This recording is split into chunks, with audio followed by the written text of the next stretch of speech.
വയനാട് മുണ്ടക്കൈ ചൂരൽമല ഉരുൾപൊട്ടൽ ദുരന്തത്തിൽ മരിച്ച തിരിച്ചറിയാത്തവർക്കായി പുത്തുമലയിൽ അന്ത്യവിശ്രമം.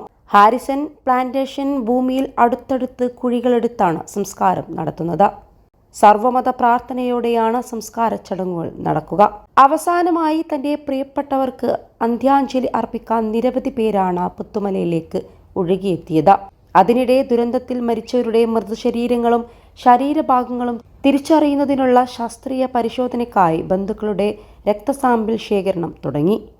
ആദ്യഘട്ടത്തിൽ ദുരന്ത മേഖലയിൽ നിന്നും ലഭിച്ച തിരിച്ചറിയാനാവാത്ത മൃതദേഹങ്ങളുടെ DNA ശേഖരിച്ചിരുന്നു. അടുത്ത ഘട്ടത്തിൽ ഇപ്പോൾ ശേഖരിക്കുന്ന രക്തസാമ്പിളുകളും DNAകളും തമ്മിലുള്ള പൊരുത്തം പരിശോധിക്കും. 172 പേരെയാണ് ഇതുവരെ തിരിച്ചറിഞ്ഞിട്ടുള്ളത്. ഇവരിൽ 8 പേരുടെ മൃതദേഹം ഇന്നലെ സംസ്കരിച്ചു. ശേഷിച്ചവരുടെ സംസ്കാരം ഇന്ന് നടക്കും. ഔദ്യോഗിക കണക്കനുസരിച്ച് 221 പേരാണ് മരിച്ചത്. ഇനിയും 180 പേരെ കണ്ടെത്താനുണ്ട്. ഇവർക്കായുള്ള തെരച്ചിൽ ഇന്നും തുടരും.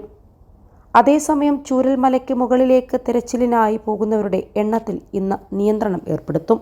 21 ലക്ഷത്തോളം സന്തുഷ്ടരായ ഉപഭോക്താക്കളും 2 ലക്ഷത്തോളം തിമിര ശസ്ത്രക്രിയകളും പൂർത്തിയാക്കിയ മലബാറിലെ ഏക കണ്ണാശുപത്രി Al Salama high hospital, hospital road, Perinthalmanna. എണ്ണം കൂടുന്നത് തിരിച്ചടിയാകുമെന്ന് വിലയിരുത്തിയാണ് നടപടി. ദുരന്ത മേഖലയിൽ ഇന്ന് 12 സോണുകളായി തിരിച്ച് തെരച്ചിൽ നടക്കുക. ഓരോ ടീമിലും 50 പേർ വീതമുണ്ടാകും.